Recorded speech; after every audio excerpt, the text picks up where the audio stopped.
కాంగ్రెస్కు కొత్త సారథి తెలంగాణ కాంగ్రెస్ నయా చీఫ్ మహేష్ కుమార్ గౌడ్. ఏఐసిసి కార్యాలయంలో ముగిసిన పెద్దల సమావేశం. మహేష్ పేరు ఖరారైనట్లుగా గాంధీ భవన్ సాక్షిగా లీకులు. అధికారికంగా నేడో రేపో ప్రకటన వెలువడే అవకాశం. ఇక ఇప్పటి వరకు టీపీసీసీ అధ్యక్షునిగా ఉన్న ముఖ్యమంత్రి రేవంత్ రెడ్డి గారిని ఆయన స్థానంలో ఇప్పుడు కొత్త బాస్గా మహేష్ కుమార్ గౌడ్ నియామకమైనట్లు మనకు కీలక అంటే విశ్వసనీయ సమాచారం ప్రకారం ఈరోజు ఆదాబ్ హైదరాబాద్లో ఇది బ్యానర్ ఐటమ్గా తీసుకోవడం జరిగింది. సో ఈయన ఇప్పటికీ ఆల్రెడీ అధ్యక్ష పదవికి కన్ఫామ్ అయినట్లుగా మనకు వార్తలు వస్తున్నాయి. అయితే ఈ పదవి కోసము చాలామంది పోటీ పడడం జరిగింది. కాంగ్రెస్ పార్టీలో ఉన్న అగ్రనేతలు అంటే సీనియర్లు అందరూ కూడా ఈ టీపీసీసీ అధ్యక్ష పదవి కోసం పోటీ పడడం జరిగింది.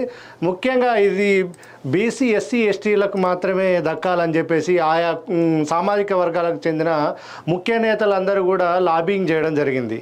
ఎందుకంటే ఆల్రెడీ రెడ్డి సామాజిక వర్గానికి మంత్రి పదవులు ఎక్కువ ఉండడంతో పాటు ఇప్పుడు వరకు ఉన్న అంటే ఎక్కువగా పీసీసీ చీఫ్గా పనిచేసిన వాళ్ళు కూడా గతంలో అంతకుముందు ఉత్తమ్ కుమార్ రెడ్డి, ఆ తర్వాత ఇప్పుడు రేవంత్ రెడ్డి కూడా ఉండడము. అయితే ఈసారి తప్పకుండా బీసీ వర్గానికే ఇవ్వాలని చెప్పేసి ప్రధానంగా చర్చ రావడము. రాష్ట్రంలో ఉన్న ముఖ్య నేతలు అందరూ కూడా బీసీ సామాజిక వర్గానికి మంత్రి పదవులు కూడా తక్కువనే వచ్చాయనే నేపథ్యంలో పీసీసీ పదవి మాకు ఇవ్వాలని చెప్పేసి తీవ్రంగా పట్టుబట్టడం జరిగింది. అయితే దీంట్లో కీలకంగా మధు యాష్కి గౌడ్ తర్వాత ఈ మహేష్ కుమార్ గౌడ్ పేర్లు దాదాపుగా వినిపించాయి. అయితే మధు యాష్కి కన్నా మహేష్ కుమార్ గౌడ్కు ఇస్తే బాగుంటుందని చెప్పేసి అధిష్టానం ఒప్పుకున్నట్లు. పైగా మహేష్ కుమార్ గౌడ్కి మొదటి నుంచి ఒక పేరు ఉంది. రేవంత్ రెడ్డికి ఉన్న అత్యంత సన్నిహితుల్లో మహేష్ కుమార్ గౌడ్ ఒకళ్ళు. సో ఇప్పుడు రేవంత్ రెడ్డి కూడా అధిష్టానానికి మహేష్ కుమార్ గౌడ్ పేరు చెప్పినట్టుగా మనకు తెలుస్తుంది. ఎందుకంటే ప్రభుత్వం లేకపోతే పార్టీ రెండు సమన్వయంతో పనిచేసుకుంటూ వెళ్తేనే కార్యకర్తలకు కానీ లేకపోతే రాబోయే ఎన్నికల్లో కానీ జోష్ నింపే ప్రయత్నం ఉంటుంది. సో అందుకని ప్రభుత్వానికి పార్టీకి గ్యాప్ రాకూడదు అంటే రేవంత్ రెడ్డి చెప్పిన వ్యక్తికి మనం పదవి ఇచ్చేస్తే ఆ గ్యాప్ రాదు, పార్టీ ప్రభుత్వం సమన్వయం చేసుకుంటూ పనిచేస్తుంది అని చెప్పేసి అధిష్టానం కూడా ఆలోచించినట్టయితే మనకు సమాచారం అందుతుంది. దీంతో పాటు యాక్చువల్గా ఇంకా 4 క్యాబినెట్ బెర్తులు ఖాళీ ఉన్నాయి. ఇంకొక 2 క్యాబినెట్ బెర్తులు కూడా నేడో రేపో పూర్తి చేయబోయే అవకాశం ఉన్నట్టు తెలుస్తుంది. అందులో కూడా మనకి నీలం మధు పేరు కూడా బలంగా వినపడుతుంది ఈసారి. ఇక ఆ తర్వాత మనకి ఇప్పుడు మహేష్ కుమార్ గౌడ్ గనక మనకి ఇప్పుడు ఇది చూసుకుంటే అంత తేలికైంది అయితే కాదు. ఎందుకంటే ఒక పక్కన ప్రభుత్వం అధికారంలో, పార్టీ అధికారంలో ఉంది. ముఖ్యంగా హైదరాబాద్ చెందిన వ్యక్తి. హైదరాబాద్ లో పార్టీ కొంచెం వీక్ గానే ఉందని చెప్పొచ్చు. ఎందుకంటే గత ఎన్నికల్లో చూస్తే మనం ఇక్కడ దాదాపుగా పాత బస్తీ తీసేస్తే మిగతా హైదరాబాద్, సికింద్రాబాద్ స్థానాలు అన్ని కూడా బీఆర్ఎస్ స్వీప్ చేసిన పరిస్థితి మనకు కనపడుతుంది. దాంట్లోంచి ఒక 2 ఎమ్మెల్యేలు రీసెంట్ గా పార్టీలోకి జాయిన్ అయ్యారు. అయినప్పటికీ మిగతా వాళ్ళని తీసుకురావడం కానీ ఇంకపోతే దాదాపు ఇంకో మహా అయితే 2 నెలల్లోపే స్థానిక సంస్థల ఎన్నికలు ఉన్నాయి. దాని గురించి ఎట్లాంటి చేయాలి. ఇకపోతే నెక్స్ట్ ఇయర్ ఈ స్థానిక సంస్థల ఎన్నికలు ముగిసిన వెంటనే మరో సంవత్సరంలోపే గ్రేటర్ హైదరాబాద్ ఎన్నికలు ఉండబోతున్నాయి. సో ఇవన్నీ కూడా పీసీసీ చీఫ్ గా ఆయనకి కత్తి మీద సాముగానే చెప్పొచ్చు, పెద్ద టాస్క్ గానే చెప్పొచ్చు. ఎందుకంటే పార్టీని బలోపేతం చేసుకోవాలి. ఎందుకంటే జిహెచ్ఎంసీ పరిధిలో కొత్త చేరికల్ని తీసుకురావాలి, ఆకర్షించాలి. ఎమ్మెల్యేని వేరే పార్టీ ఎమ్మెల్యేని ఆకర్షించాలి, వాళ్ళని తీసుకురావాలి. పాత వాళ్ళకి కొత్త వాళ్ళకి గొడవలు లేకుండా చూసుకోవాలి, క్యాడర్ని సమన్వయం చేసుకోవాలి.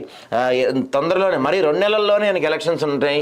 కొంచెం ఆయన పార్టీ మీద పట్టు సాధించే లోపల ఎలక్షన్స్ రావటం, సంస్థాగతంగా పైగా ఇప్పుడు రుణమాఫీ గురించి కానీ లేకపోతే కాంగ్రెస్ ప్రభుత్వం చెప్పిన 6 హామీలు 13 గ్యారంటీలు కానీ వాటి అమల్లో ఉన్న లోట్లు పాటలను సరిది చేసుకుంటూ, ఎందుకంటే 9 నెలలనే గవర్నమెంట్ మీద చాలా వ్యతిరేకత కనపడుతుంది మనకి. కాంగ్రెస్ పార్టీ మీద ఉన్న వ్యతిరేకతను పోగొట్టి ఈయన పార్టీ లీడర్స్ని కానీ క్యాడర్ని కానీ ఈయన సంస్థాగతంగా వాళ్ళని ఎంకరేజ్ చేసుకుంటూ ముందుకు తీసుకెళ్లి మరి ఎన్నికలను ఎదుర్కోవాలి. అంతేకాకుండా పార్టీలో అన్న కొంతమంది అసంతృప్తులు ఉంటారు, వాళ్ళని బుజ్జగించే ప్రయత్నం చేయాలి. ఇప్పుడు ఈయన ప్రకటన కాలేదు కానీ ప్రకటన వచ్చిన తర్వాత సీనియర్ల నుంచి వ్యతిరేకత వస్తుంది గ్యారంటీగా. అదంతా సద్వినియోగంగా చేయాలి.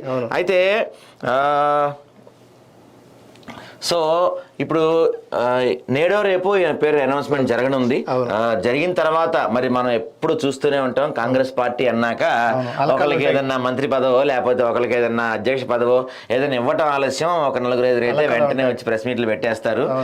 జరుగుతూనే ఉంటాయి కాంగ్రెస్ పార్టీలో, అంత జరుగుతూనే ఉంటాయి, మనం చూస్తూనే ఉంటాము, అంత స్వేచ్ఛ ఉంటది.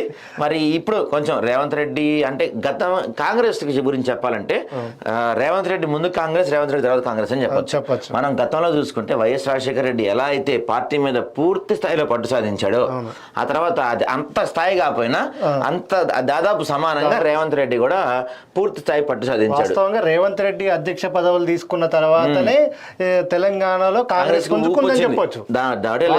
యూత్ లో గానీ ఇంకెక్కువ అంటే వేరే ఇతరత్ర రైతులు గానీ ఎవరైనా సరే ఆయన పాదయాత్ర చేయడము, ఆయన పిసిసి ప్రసంగాలు గానీ, కేసీఆర్ ని గానీ ప్రభుత్వాన్ని గానీ అటాక్ చేయడం, ఇవన్నీ బాగానే ఆయనకు వచ్చినాయి. సో ఆ విధంగా ఇప్పుడు పార్టీ మీద ఆ తర్వాత మనం చూసుకుంటే గతంలో వైఎస్ రాజశేఖర రెడ్డి ఉన్నప్పుడు డి శ్రీనివాసరావు మనకి పిసిసి చీఫ్ గా ఉండేవాళ్ళు. ఆయన వాళ్ళిద్దరు సమన్వయం చేసుకున్నారు. ఆ తర్వాత మళ్ళీ అధికారంలోకి వచ్చిన తర్వాత ఇప్పుడు వీళ్ళిద్దరు పిసిసి చీఫ్లుగా ఉంటే వీళ్ళిద్దరి మధ్య కాంబినేషన్ ఎలా ఉంటుంది, ఎన్నికలకు ఎలా వెళ్తారు, అలకల్ని ఎలా కూల్ చేస్తారనేది రాబోయే రోజుల్లో మనం చూడాలి. ఇంకా అఫీషియల్ గా అనౌన్స్మెంట్ రాలేదు, 2 రోజుల్లో రావచ్చు మనకి.